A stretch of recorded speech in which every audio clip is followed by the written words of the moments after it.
Eh bien salut à toi ami internaute, aujourd'hui on se retrouve pour un nouvel épisode des 10 choses qu'il y a de bien. Aujourd'hui comme thème on va aborder un truc que forcément tu connais. Toi-même tu connais les bails, toi-même tu le savais et tout, toi-même tu connais les bails. Arrête tes enfantillages putain! Tu l'auras compris, aujourd'hui on va parler de l'enfance. Alors normalement vous avez tous eu une enfance, alors soit vous l'avez déjà vécue, soit vous la vivez actuellement, ou alors t'es mort en sortant de ta petite maman. Poussez madame. Eh les gars, qui c'est qui a mis une broyeuse dans la salle d'accouchement bordel? C'est toi qui as eu l'idée de faire ça? Ouais parce que c'est à chier en fait. Numéro 1, la télévision. En général, ce qui t'attire le plus quand t'es petit, c'est les dessins animés, les séries, tout ce qui passe à la télévision. Les Power Rangers, Pokémon, Olivier Tom. Jeune vicieux pour vieille soumise. Ah non, ça c'est pas pour les enfants je crois. Ou alors les enfants très précoces, hein. Je ne juge pas, je ne juge pas. Je me souviens quand j'étais petit du dernier épisode des Power Rangers Turbo, comment ils se faisaient défoncer les Power Rangers par l'armée de Divatox dans leur base. Ils s'étaient fait cramer à rentrer dans leur base. Résultat, bam, tu te fais défoncer par son armée au calme. Ou encore dans le premier épisode de Pokémon, quand Pikachu défonce sa race à Sacha à coups d'éclair. Ça franchement c'est culte. Je vais te défoncer ta race à coups d'éclair. Ah gros, je suis méchant. D'ailleurs, quand j'y repense, comment j'ai pu kiffer les Power Rangers? Parce que quasiment tous les épisodes des Power Rangers se passaient de la même façon. Je déteste les Power Rangers, je vais tous les détruire. Pendant ce temps sur Terre, les Power Rangers vivent en paix. Oh mon dieu, un monstre nous attaque. Ah gros, je suis le méchant. On va te tuer, transformation. Bah les couilles, j'ai une assurance vie. En avant les Power Rangers. Ya, putain c'est classe. Aïe, putain ça fait mal. Oh, putain, même la réception. Ya, attaque de la lance en caoutchouc. Aïe, putain, y'a même des explosifs. Viens danser. Oh putain, j'ai le vertige. Putain, elle est lourde mon épée. Oh putain, Kamehameha. Putain, mais tu exploses dans cette série ou quoi? Heh, on l'a bien niqué. J'espère qu'il va pas revenir en géant comme les autres méchants. Aïe, tu peux pas fermer ta gueule? Appelons nos ordres comme à chaque fois qu'il y a un monstre géant. Recyclage. Ouah, comment je saute. Oh, attendez, j'ai un SMS. Formation du Megazord. Accélère la formation, on la connaît déjà. C'est la même à chaque fois de toute façon. Je suis une princesse. Tiens, prends ça, vilain. Et tiens. Oh non, je suis battu. C'était si prévisible. Et on se met dos à l'explosion, parce que ça fait plus classe. Oh putain, j'ai des énormes pinces, putain. Et c'est encore une victoire des Power Rangers, comme dans les 50 derniers épisodes. Par contre, il y a un truc que je reproche qui nous a niqué notre enfance, c'est les versions françaises des séries et dessins animés. Nicky Larson par exemple, le plus grand exemple de VF qui a tout violé. Le voleur, je suis le voleur, je suis méchant. Que je suis méchant. Ouais, je vais faire bobo. Il m'a fait bobo. Oh là là, il m'a mal à ma bouche. Il y a aussi One Piece, la VF de One Piece. Sérieusement, même aujourd'hui, ça veut rien dire. Vous sentez juste l'action dans ce qu'il dit là?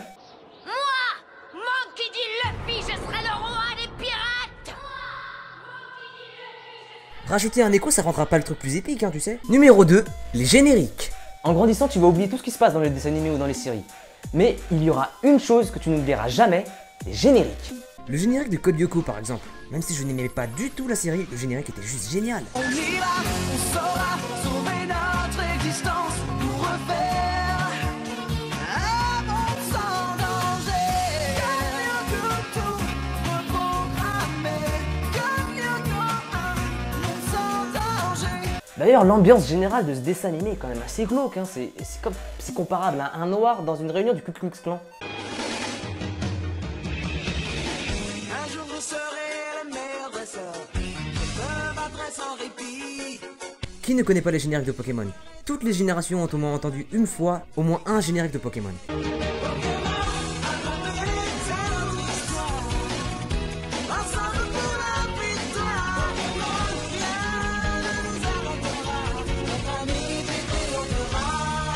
Par contre, un reproche qu'on peut faire au générique des dessins animés de notre enfance, c'est qu'en général, les génériques, ils nous prenaient pour des cons.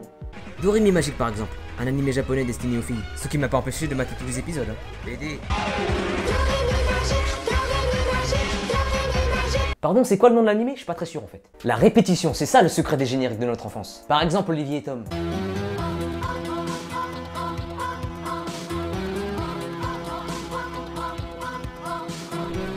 Putain, même les images elles sont répétées. Oh, ah, oh, ah, oh, ah, oh. Et ils auraient quand même pu changer les syllabes. Il y a 26 lettres dans l'alphabet quand même. A, B, C, D, E, F, G, H, I. Je vois un truc comme ça. D'ailleurs, tant qu'on est sur Olivier et Tom, ça t'a pas choqué le nom qu'ils donnent au personnage? Bryce, dégage à la main pour Jack Morris. Ouais, t'as vachement une gueule de Maurice, toi. Hein. Olivier Hatton effectue l'engagement et donne à Baker. Celui-ci passe à Diamond qui temporise quelque peu. Diamond. Sérieusement, Diamond. T'avais pas d'autres prénoms à donner là? Mais bordel, trouve des vrais prénoms. Dans ton entourage, est-ce que tu connais quelqu'un qui s'appelle Diamond? Et le héros? Olivier, il s'appelle, pas Olive. Pourquoi dans le générique il y a marqué Olive? Et Tom en vietnamien ça veut dire crevette. Donc pour moi, c'est doublement con. Olive et Tom, ils sont toujours en forme. En forme de trucs à manger par contre. Tout à l'heure, je parlais de la répétition dans les génériques. Ça se fait encore aujourd'hui. Hein. Genre les Power Rangers Force Mystique. Même si c'est pas si récent que ça reste quand même une belle répétition dans la gueule. Hein. D'ailleurs, tous les génériques de Power Rangers utilisent les répétitions.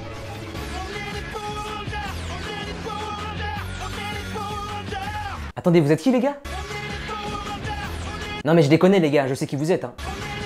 Tu vas la fermer ta gueule, je sais t'es qui putain. Ah ça fait du bien quand tu fermes ta gueule, ah oui. Des fois il y a des génériques, les mecs ne se font pas du tout chier. Hein. Genre Yu-Gi-Oh par exemple. Les seules paroles qu'on entend, c'est à toi de jouer et Yu-Gi-Oh. Genre c'est pas du foutage de gueule ça. À toi de jouer!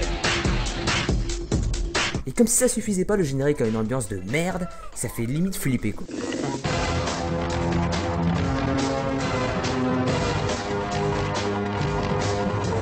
Allons jusqu'à la fin. Bon, au moins là c'est clair, on sait c'est quoi le nom de la série. Mais bon, on peut pardonner tout ça tout simplement grâce au générique de Yu-Gi-Oh! GX qui lui était juste énormissime.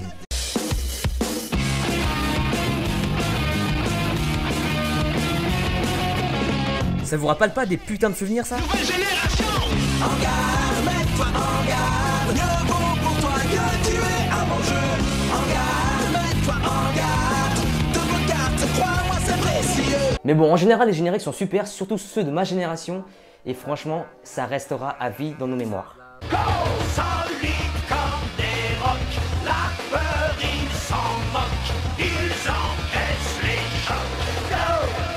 Power Rangers Turbo, go!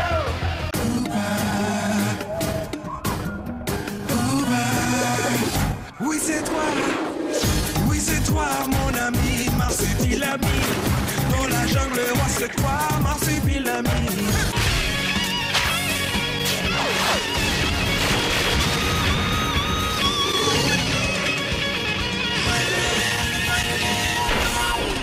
Numéro 3, les jouets. Quand t'es petit, en général, tes parents t'offrent des jouets pour t'amuser avec ton imagination. Même si, au fond, on sait tous que c'était surtout pour que tu leur foutes la paix à tes parents. Tiens, ton jouet! Tiens, tu la veux ta puce? Tiens. Et tiens, un couteau, tu le veux? Tiens. Maintenant, arrête de chialer, putain! Moi, par exemple, j'avais plein de jouets Power Rangers, parce que c'était ma série favorite. Rendez-vous tous les mercredis matins à 10 h pour regarder TFU et voir des jeunes en juste au corps moulant coloré se faire latter la gueule par des bonhommes en caoutchouc. En général, ce que tu fais avec tes jouets, ça dépend entièrement de ton imagination. Et c'est comme ça qu'on peut savoir à peu près ce que va devenir plus tard l'enfant qui joue avec ses jouets. Salut, moi c'est Rocco, ça te dirait de faire un petit tour dans ma chambre? Tu vas voir, j'ai le service pour la pièce. Je faisais vraiment ça étant petit, ce qui explique qu'aujourd'hui je suis vraiment une bite en cours. J'ai plus trop de souvenirs de moi avec mes vieux jouets, mais j'ai encore des petites scènes particulières qui restent dans ma tête. Moi étant fan d'Olivier et Tom quand j'étais petit, j'organisais des parties de foot entre mes jouets. Sauf que moi petit, j'étais pas super calme comme gosse. Moi le football, j'ai pas la même définition du football que la vôtre. Je faisais se latter la gueule en trop de mes jouets pour récupérer la balle. Match continues. Dream Team music. And Kate Booker up high. Matisse the ball. No way, my God. Frog splash. Attendez les gars, y a personne qui a apporté de ballon. Believe what I just saw. Quoi? Bah pourquoi on se tape alors? Bon bah moi j'y vais alors. Hein. I'm a bold lonesome cowboy. Numéro 4, les jeux vidéo. En général, beaucoup ont eu la chance d'avoir une console chez eux. Moi par exemple, j'ai eu la Game Boy Color, la DS Lite, la DS normale aussi, la PS1 et la PS3. On peut dire que j'aimais beaucoup les jeux vidéo, oui. Et on peut aussi dire que je suis pas beaucoup sorti de chez moi. Ne me jugez pas. Beaucoup de jeux cultes ont opéré dans ma génération. Genre Pokémon, Zelda ou encore Mario. D'ailleurs, c'est marrant de se dire qu'il y a 10-20 ans, Nintendo c'était les génies du jeu vidéo. Alors qu'aujourd'hui, j'ai juste l'impression qu'ils recyclent leurs vieux jeux vidéo pour en faire un truc un peu mieux quoi. Bon les gars, pour 2014, on va créer un nouveau personnage de jeu vidéo qui aura pour but de sauver le monde en éliminant tous les aliens qui vont envahir la Terre, qui crachent des rayons laser, Omicron Perfecto, et machin, oh, et puis laisse tomber, hein. Vous m'aurez qu'à faire 10 remakes de Mario et de Zelda là, et compagnie là. Vous rajouterez encore 100 Pokémon, on s'en bat les couilles, il va y avoir 18 générations, on s'en branle. Ici ça suffit pas pour ravir tous ces geeks, on va rajouter un taf à Mario. Il a l'habitude, hein. Bah je sais pas moi, Mario SDF, Mario chez les Bretons, Mario à la chocolaterie. C'est pas un taf mais on s'en branle. Ou encore Mario pute. Il doit bien connaître le sujet Mario, hein, à force de sauter tous ces tuyaux. Numéro 5, les jeux entre potes. Quand on est petit, en général, en dehors des jeux vidéo, on essaie de s'amuser pas mal à l'extérieur quand même. Par exemple, dans ma primaire, on jouait à chat, on jouait au foot, on jouait aux billes. D'ailleurs, c'est qui le con qui donne des noms aux jeux? Sérieusement, qui c'est le con qui a donné au jeu chat le nom de chat? C'est quoi le rapport entre le fait de toucher quelqu'un et cet animal qui sert à rien qu'est le chat? Forcément, quand on était petit, qu'on jouait au foot, on se croyait toujours dans les Vietnam à vouloir faire des trucs de fou. Alors qu'au final, tu fais de la merde. J'ai marqué ce but pour ma famille, pour mes amis, pour la boulangère qui me fait un pain tellement bon, pour les éboueurs qui passent tous les matins.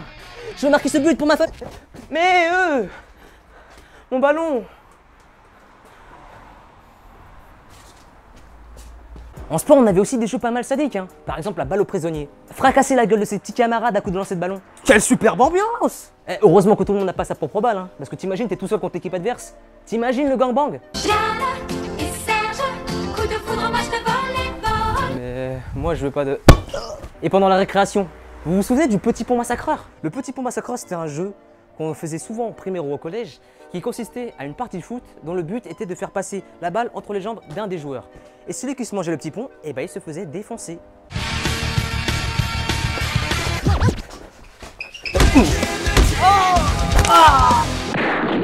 Numéro 6, les erreurs. Comme l'a dit Monsieur Wayne avant de crever, on doit faire des erreurs pour pouvoir ne plus les refaire plus tard. Petit, les erreurs, on les appelle souvent des bêtises. On a tous fait des bêtises. Allant de la plus petite, genre dire un gros mot, ou dans un level beaucoup plus hardcore, brûler la table de sa maison. Sachant que moi, j'ai fait les deux. Hein. Oh merde! Il a foutu le feu, je le kiffe ce gars! Merde, je voulais allumer la bougie! Numéro 7, la responsabilité des parents. Quand t'es petit et que tu fais un truc qui dépasse les limites de la loi, c'est tes parents qui prennent. Votre fils a violé sa petite camarade après l'avoir torturé en mangeant son goûter. Il a ensuite brûlé l'école primaire, qui plus est à petit feu si j'ose dire. Et alors? Bah, il a 8 ans. Ce qui fait que c'est votre responsabilité et que vous allez être jugé pour ces crimes. Surprise, motherfucker. Papa! Numéro 8, la sieste. Quand t'es petit, on te force souvent l'après-midi à faire une sieste. Parce que quand t'es petit, t'as pas la même énergie que quand t'as 20 ans ou 30 ans. D'ailleurs, c'est marrant de se dire que petit, on détestait tous faire la sieste. Il y avait même des siestes obligatoires à la maternelle. Alors que quand t'es grand, tu veux limite en faire H24 des siestes. Kevin, c'est l'heure de la sieste. Mais j'ai pas sommeil, Monsieur Master, réunion dans 5 minutes. Ouais, mais là, je suis crevé, faut que je fasse une sieste, là. C'est obligatoire, allez chercher le dossier de Talence immédiatement. Bon bah ok, hein. Je vais chercher.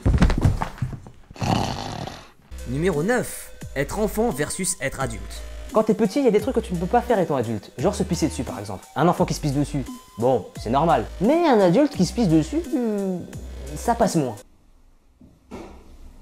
Oh la honte, il s'est pissé dessus, bouffon. Quand j'étais petit, mon imagination était telle que tout ce que je faisais était épique.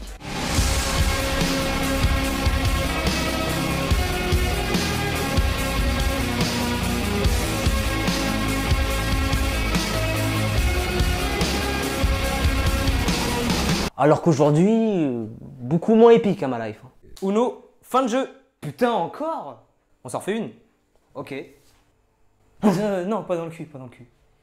Et le numéro final, le numéro 10, les choses qu'on a tous fait petit. Quand on est petit, on fait des choses qu'on ne ferait pas forcément quand on est grand. Petit, on a tous fait une voix chelou en mettant sa bouche devant le ventilateur, par exemple. Je fais de toi mon essentiel. On a tous déjà maté son bazar dans le plus grand des what the fuck. Mais ça sert à quoi concrètement? On a tous essayé des positions cheloues avec notre corps. On a tous descendu les escaliers sans mettre les pieds sur les marches.